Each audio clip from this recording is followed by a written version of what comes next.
No look. Swag. I kind of touched on this with Nate a little bit, but with the youngest team, I'm assuming you've had, and I'm pretty sure it's the youngest team in the Big 12 Conference, facing a veteran team, at least grade-wise, as is Oklahoma State. How do you win? Well, I think in all honesty, the last 2 weeks have been the same story, right? I mean, you've played two of the oldest teams in college football. And, what I think you've witnessed, at least from a positive, and I know we haven't gotten the result, you've seen great growth. And, I think that's, at the end of the day, we're looking at, obviously, the growth to get the response that we want. And so, you can't just sit there and pound away at the lack of result. You have to see where are you doing well, where are these areas that we got to grow. We talked about some of those after the football game. And then you got to demand that it happens. And so, I think that the great thing is there's such a positive result of, man, this building, who we are, what our coaching staff is. We've been in this situation before. And you got to work to grow forward. So it's a great challenge. It's not easy, but the reality is what we have in our walls is enough. And at some point, as long as you continue to pound away at the process to get the end result, positive things are going to happen for this football team. What is there? You were, I don't know what the word I want to use, as forthcoming after Saturday's game as you were in a long time, maybe since at Kent State. Mm-hmm. Really went off. Mm-hmm. After a victory. But how does that translate then to the players? I mean, do you think the players know you weren't happy, or you let them know also? Well, and it's a fine line, right? Because I think there is, what this team is lacking is the confidence and in some parts of this football team, the earned confidence of playing well in football games. And this is the balance of being a great teacher and yet having honest conversation. And, listen, none of us are perfect. And, I think the reality of it is this is the time to be a great teacher. And myself, our coaching staff, the leadership on our football team, we've got to continue to teach ourselves forward. So I think the one thing our kids would always say is, I'm going to be bluntly honest and try to also, point out here's where the gap is, and we got to fill the gap. And as coaches and players, it's our responsibility to respond. So like I said, I think the thing that I really do appreciate, we've got great kids that really want to. You see it in how they play. We just got to have our fundamental and detail have to be better in the moment to make some of the plays that we're not making right now. What is that bluntly honest assessment of where you guys are offensively after Saturday? Well, yeah, I think I talked a little bit about it after the game. We've got to be able to, have consistency in the running game. We have to find a sense of consistency. And, I think probably felt a lot better after the first two games than we felt like after, what we played like on Saturday. And so, I again, that word consistency, it's not, man, have you seen it? You just haven't seen it consistently enough to win football games right now. When you look at the offensive side of the football, I think the positive is you saw Rocco grow. The interception stinks because Jaden Higgins falls on the ground, and that's either a big play or a touchdown, and next thing you know it's a turnover, and that's costly in the football game. But other than that, you thought there was a gutty performance by him. You saw him continue to lead our football team. I think those are real positives. There are enough guys that you see continue to grow forward that are young football players. So, the consistency, and it's no different on special teams. I mean, you're literally a whisker away from blocking 2 punts in the football game. Did you or did you not make 2 field goals? You had a chance on the kick return game. And to me, that's kind of where we're living right now. And that's a hard place to live because, the difference of winning the inch and losing the inch is football. And I know that's cliche in the old coach speak, but that's also a reality. And, I think that's why there's not panic, because you see, there's a lot of real positive. But at the end of the day, we got to do it. And, the only way I know how to do it is practice and continuing to find the right guys that can do it for us. When it comes to the offense, and I guess specifically within the running game's piece of it, do you feel like you need to do what you're doing better or look at doing something else? No, I think you probably would evaluate everything, as we have. But I think what it comes down to is we got to do it better. Again, you take the first 2 weeks of the football season, you saw a lot of consistency, you saw growth. And, I think what your disappointment is that didn't translate into the third game of the season. And so, again, I think it's finding that consistency fundamentally and continue to work ourselves forward. But I think you're going to look at all those things, quite honestly, because, man, we know our recipe for success is you have to have the ability to run the football to have success.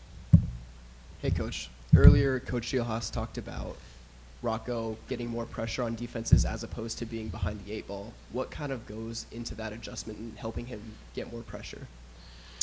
Yeah, I think first of all you got to remember we're just trying to figure out, as I said, who are we? I think the thing that's been really positive for Rocco is we have found out a lot more about Rocco Beck in the last 3 weeks than we could have known going into the football season. And if you look at our football team, same thing at tailback, same thing at wide receiver, same thing at tight end, same thing at center and left tackle. And so, I think as a whole right now, there's a lot of youth on that side of the football. There's a lot of guys that haven't played. And I think part of our identity is creating an identity, but you first got to know who are you creating an identity with, and then how do you continue to put those players in the best position to, different than what Coach said, man, put them in the best position to have an impact on the football game. So, we continue to learn a lot about ourselves. I know that's kind of part of this team's story right now, but the positive is I think you're seeing some guys emerge and how we can use those guys best to be able to attack defenses or put ourselves in the best position to score points. That's coaching, and that's our responsibility. But I think the exciting part of it is you are seeing players starting to emerge, and that part is positive. You talked about after the game maybe a little bit of lack of execution offensive line-wise, but when you dug into the film, what did you see on the offense side of the ball where, hey, maybe there's opportunities to tweak the playbook or maybe move some personnel? I mean, obviously you want to be creative as possible. Yeah, and I don't feel like it's a lack of creativity. I feel like it's a lack, really it was a lack of execution. And I think if you even go back to the first game and the second game, there are some positives, and yet there are things that are hair off. And again, that I'm not saying this to be deflective. I'm saying this to be honest. There's a lot of guys playing for the first time in some of those critical spots. And, I wish that wasn't the case. I know Randy asked that question at the beginning of the season. Man, we are what we are. And the fact of the matter of we believe in our young men. I have got great faith in them. We got great coaches. And, I think part of it is, man, you're not going to panic. You got to do, our job is to do a great job of, man, let's dissect exactly fundamentally where we need to get better. If we do need to create some different things in our scheme to put our kids in a best position to be successful, we'll do it. But I think we've always tried to do a great job of that here. And I think we'll continue to really work to do a great job of that. Matt, is there any additional context you can offer regarding the interaction with the fan on Saturday and your reaction to what happened there, I guess? No. I mean, I think emotion got the best of me, and at the end of the day, I'm not perfect, so, got to have a better response from my end. How's the team's health coming out of last Saturday as far as, like, the bug goes? Is that something that lingers this week with that? And then talk a little bit about Gary. We're going to see him this week. Yeah, unfortunate situation. I had nothing anybody can control. It's kind of nature of the beast, and unfortunately, you're in a plane, and next thing you know, it's kind of running through you a little bit. But I think we're hopefully finally over that. We had a couple guys out today still, but my hope is by the time we get to tomorrow, we're fully healthy and fully back. The Gary situation is frustrating on all accounts. Obviously the most frustrated is Gary. There's no kid in America that has strained more for this program to be a great player and have a great senior year than what Gary has. And, to have one of your kingpins not being able to be on the field, my heart hurts for Gary. So I feel like he's continuing to progress forward. It's not something that any of us can expedite speed-wise. Nobody's lived in our training room more to be back on the field than he has. So we certainly hope he'll be back out there. Again, he's moving around. He's out at practice. But, also you got to look out for the betterment of him. He plays a violent position, and unless he's full strength, it's really hard to put him on the football field. No, I don't know where that narrative, came from. I think it's been I think it was a bug, and I think it's been 24-hour flu that's kind of run through it. Started on Thursday here, and then by the next point, you got 4 or 5 guys that are feeling the effects of it. So, yeah, not food poisoning though. Looking ahead to Oklahoma State, they rotate pretty equally between 3 quarterbacks, 3 running backs. What do you see particularly from their 3 quarterbacks, and how do you kind of game plan for an offense like that? Well, I think the one thing about Coach Gundy's offense is, he has certainly had a pretty consistent theme of what he's tried to do. They've got great wide receivers. They've always had really great tailbacks, and really all 3 of the quarterbacks have got experience. And so, I think you're more prepping for the scheme and the who is running the scheme than you are so much the certain personnel. But, they've got really great wide receivers. They've got guys that we have played here for a long time that are really talented. The tailbacks are really talented, and, it'll be a really great challenge for us on defense. Tyler Perkins, you look at what he's been able to do, especially kind of flipping the field when the offense is finding its footing. Can you just talk about what you've seen in his improvement from last year into this year? Yeah, I feel like Perk is one of those guys for us when you just talk about having great talent, but the work ethic and commitment that he's put into his craft to be able to perform the way he's playing on Saturdays. Tyler is one of those guys who's just got an elite work ethic, and fundamentally who he is, what he's about, and you saw it last year as a freshman to do what he did for us was really special. And he put on about 15, 16 pounds this offseason. Physically you see his confidence just continue to grow, and I think he's got a chance to be really, really special. He's been huge for our football team for sure in the early part of the season. When you guys were evaluating and recruiting Higgins, what did you see, and how is that translating here through 3 games?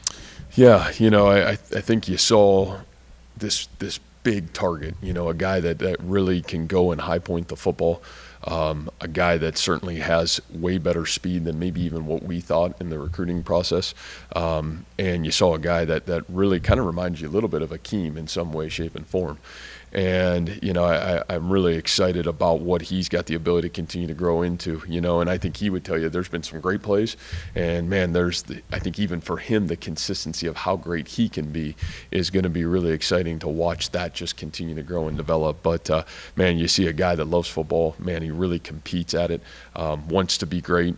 Nobody was more dejected on Saturday after the football game than Jaden was. And I think, to me, it tells you what kind of teammate he is too, because there's some great plays he makes in the football game. But, that guy, owning it and feeling terrible, I mean, you slipped, and it's part of football. But, man, I thought he came back, made some huge plays, but he's got great character. We're really excited about what he can do for us. When you look at guys like X or Petway before him, where you guys have recruited transfers or junior college guys, Yeah.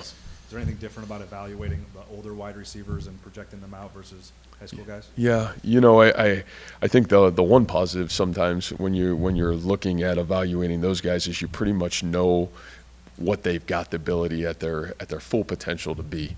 And the other piece of it, and I think when I talked about Pet and I talked about X, you always talked about their character, how they came in here and went to work, and that was in the recruiting process with Jaden, probably the thing I appreciated the most. You could tell he wanted to be great.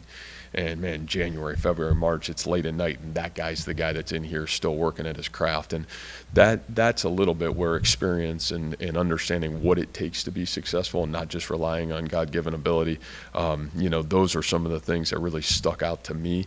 And, you've seen that in its forthright really since the time he's been here. So we've been really fortunate to get boosts from those guys that we've been able to get like that, because I think their maturity and work ethic has resonated within the group. Coach, when did you know Ben Nickel could be an integral part of your defense on the field, and obviously a captain and everything on top of it, but leading the team this weekend in tackles? Man, I don't know. I know we get a lot of things get masked because of, we didn't win the football game, but one of the, Tyler Perkins you hit on, and you talk about Ben Nickel. I mean, what that kid is doing for our football team. The first kickoff of the game, I mean, he's a whisker away on the punt block. Man, he's starting on 3 or 4 special teams units, and I think played 50-some snaps for us on defense. And, I think played almost 90% grade out in terms of what he did on defense for us. So, it's so great for those things to happen, because when young players see how that kid practices, how he goes to the weight room, how he goes about his process, what he stands for, how he studies the game, and then to get the results that he's getting, and no different than when you talk about Tyler Perkins and the time, the effort, the energy, that's what makes at least our players really special. It's, man, can you reach your full potential of you, the human?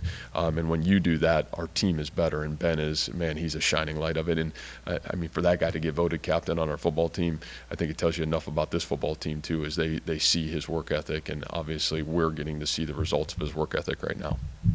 Coach, you've talked a lot about the consistency of different position groups today, but aside from the consistency of the offensive line and the run game, where can they improve the most as you have evaluated them over the last couple of weeks? Yeah, I just think it's game rep, and you go against one defense all spring and all fall camp, and obviously you try to create those different situations, but that they see different defenses, but the reality of making in-game adjustments, playing together, and the opportunity to grow through a football game, I think is critical. And obviously somebody's going to have to take the leadership role in there. Jared Hufford's played good football in the first 3 weeks, probably been the most consistent lineman for us, and we're going to have to match his consistency across the board, and then Jared's going to have to do a great job leading the group. How much did not having Jalen available because of the illness last week kind of hamstring a lot of things you want to do offensively? Because even when he's not catching the ball, he's commanding a lot of attention and making the defense play different. Yeah, and this, Rob, like, it's part of football. You're going to lose a guy, and man, for Jalen, it's, the flu, and it's one of those situations. But I think great teams have the ability to respond, and you can easily sit here and we can make a lot of excuses, but the reality of it is that's where we have to grow, and that's part of being young and stepping up when the next guy goes down. Man, you got to step up, and we had some guys. Dimitri came in, returned some punts. Some of those other guys, boy, I thought Daniel Jackson played the best game of his career Saturday. Got some great opportunities and made some big plays for us. So it was great to see. Aiden Bitter keeps playing good football for us and made a couple big plays. So there were some guys that certainly did step up, and that part of it is rewarding and exciting. But you never want to lose a good football player, and especially a veteran football player that's been through the good and the bad. And that obviously that didn't help our football team Saturday. He'll play Saturday. Yep, he was full go today. Yep. As you evaluate the kicking situation, I think you're around 50%, 1 or 2 misses Saturday. Could have gone either way. Is that something that you're evaluating this week in practice? No, I'm not. I mean, you're evaluating the growth and progress. I think, I know I said this at the beginning, and, boy, we've got great faith in Jason. I mean, he's going to continue to do a great job. Again, hair off. If that's what it was, it's a hair off. It's a hair off, and I think that's probably the mentality of like who we were Saturday. We were hair off on some coming out situations defensively, hair off on offense, hair off on special teams. And man, can we have enough courage to go back, work at our craft, and make sure we're putting ourselves in the best position to have success. So Chase will do a great job. He's got maturity, and he cares a great deal, and was really good today in practice. So I expect him to come back strong. All right, guys. Thank you, guys. Thanks.